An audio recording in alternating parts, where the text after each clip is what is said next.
Hello friends, মাই veg ফুডে আপনাদের সবাইকে স্বাগত। আজকে করলা দিয়ে একটি দারুণ রেসিপি আপনাদের সাথে শেয়ার করব। আজকের রেসিপি একবার যদি খেয়ে দেখেন বারবার খেতে ইচ্ছে হবে, এতটাই স্বাদের। এখানে নিয়েছি মিডিয়াম সাইজের করলা, ঠিক এই রকম। আর এইগুলো কিন্তু গোটা গোটা রাখতে হবে। আর নিয়েছি আলু, এখানে 3 থেকে 4টে আলু লম্বা টুকরো করে কেটে নিয়েছি। একটা কড়াইতে বেশ কিছুটা সাদা তেল গরম করে নিয়েছি। এরপরে করলা 4টে ভেজে নিচ্ছি। এখানে 4টে করলা নিয়েছি। এবার এর মধ্যে সামান্য পরিমাণে লবণ আর খুবই সামান্য হলুদ গুঁড়ো দিয়ে করলা ভেজে নিচ্ছি। গ্যাসের ফ্লেম মিডিয়ামে আছে। এখানে বলে রাখি, আমার চ্যানেলের সব রেসিপি সম্পূর্ণ নিরামিষ, পেঁয়াজ রসুন ছাড়া তৈরি করা হয়। রেসিপিগুলো পছন্দ হলে অবশ্যই চ্যানেলটি সাবস্ক্রাইব করে রাখতে পারেন। সাবস্ক্রাইব করে পাশে থাকা বেল আইকনটি প্রেস করে অল নোটিফিকেশন অন করে রাখবেন। তাহলে যখনই কোনো রেসিপি আমি আপলোড করব আপনারা সেটা সঙ্গে সঙ্গে দেখতে পাবেন।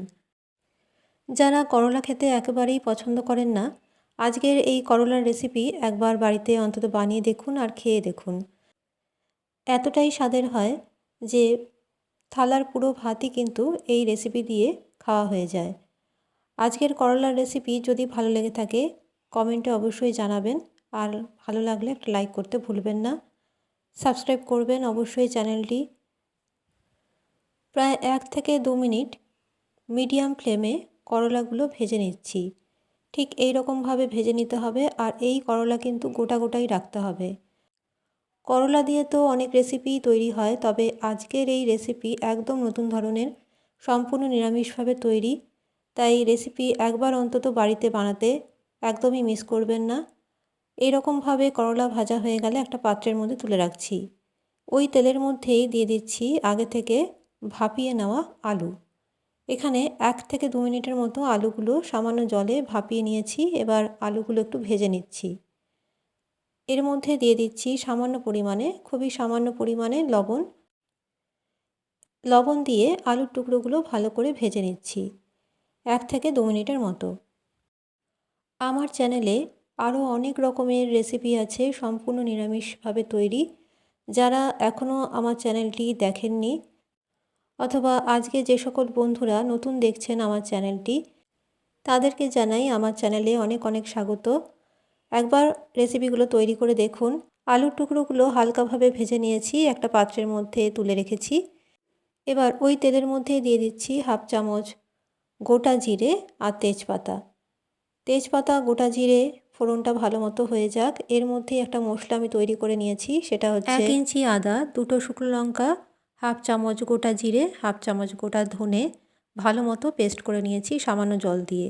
এর মধ্যে দিয়ে দিচ্ছি ভাজা মশলা 1/2 চামচ, আর দিয়ে দিচ্ছি 1/2 চামচের মতো হলুদ গুঁড়ো। মশলাগুলো ভালো মতো মিশিয়ে নিচ্ছি। আমার সকল বন্ধুদের কাছে আমার একটাই অনুরোধ যে রেসিপিগুলো অন্তত একবার শেয়ার করবেন। শেয়ার করলে আরও বেশি মানুষের কাছে রেসিপি পৌঁছবে। আর যারা জানেন না এই ধরনের রেসিপি, তারাও জানতে পারবে। তাই অবশ্যই রেসিপি একবারের জন্য হলেও শেয়ার করবেন। সামান্য জল দিয়ে মশলার পেস্টটা তৈরি করে নিয়েছি। অন্যদিকে কড়াইয়ের ফোড়নটা ভালো মতো হয়ে গেছে। এর মধ্যে দিয়ে দিচ্ছি মশলার পেস্ট। মশলার পেস্টটা দিয়ে এর মধ্যে দিয়ে দিচ্ছি সামান্য পরিমাণে জল। মশলার বাটিতে জলটা নিয়ে এর মধ্যে দিয়ে দিলাম, যাতে মশলাগুলো পুড়ে না যায়। এবার গ্যাসের ফ্লেম লোতে করে দিয়ে মশলাটা ভালো করে কষিয়ে নিতে হবে। এর মধ্যে আরও কিছুটা জল আমি দেব। আর মশলাটা যতক্ষণ না তেলটা ছাড়ে ততক্ষণ পর্যন্ত কষিয়ে নিতে হবে। একটু জল দিয়ে আবারও একটু নেড়েচেড়ে নিচ্ছি।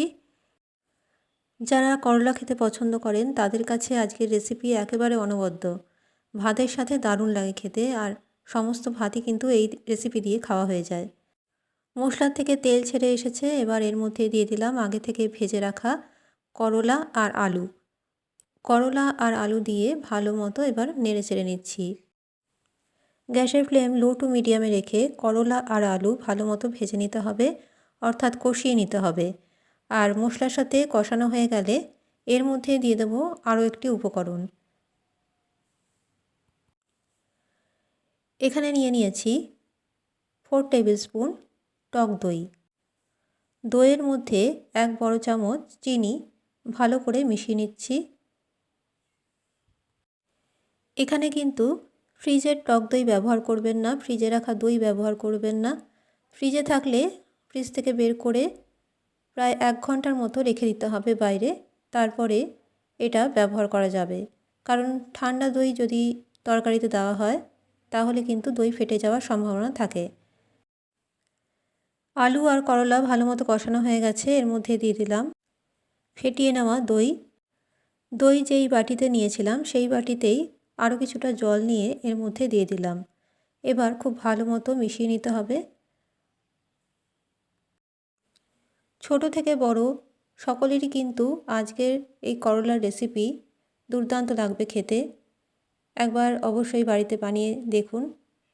আর খুব ভালো মতো করলা আলু মিক্স করে নিয়েছি, এর মধ্যে থেকে তেজপাতা সরিয়ে নিচ্ছি। এবার এর মধ্যে কিন্তু আগে আমি লবণ দিইনি, তাই লবণটা স্বাদ অনুযায়ী দিলাম। লবণ দিয়ে একটু ভালো মতো নেড়েচেড়ে একটা ঢাকা দিয়ে ঢেকে রাখতে হবে প্রায় 3 থেকে 4 মিনিটের মতো, গ্যাসের ফ্লেম মিডিয়ামে রেখে। 3 থেকে 4 মিনিট হওয়ার পরে ঢাকাটা সরালাম। যেহেতু করলা আর আলু আগে থেকেই ভেজে নেওয়া ছিল, তাই রেসিপি তৈরি করতে খুব একটা বেশি সময় লাগবে না। খুব ভালো মতো নেড়েচেড়ে এর মধ্যে দিয়ে দিচ্ছি 1/2 চামচ আমচুর পাউডার। আমচুর পাউডার দিয়ে আবারও একটু নেড়েচেড়ে নেব। রেসিপি কিন্তু এখানেই শেষ নয়। এবার খুন্তি দিয়ে দেখে নিচ্ছি করলা সেদ্ধ হয়েছে কিনা। ভালো মতো সেদ্ধ হয়ে গেছে। একটু নেড়েচেড়ে আবারও ঢাকা দিয়ে ঢেকে রাখছি প্রায় 1 মিনিটের মতো। প্রায় 1 মিনিট পর ঢাকাটা সরাচ্ছি। এই রেসিপি ভাত দিয়েও খেতে পারেন অথবা রুটির সাথেও ভালো লাগবে। দেখুন গ্রেভি কিন্তু একটু থিক হয়ে আসছে।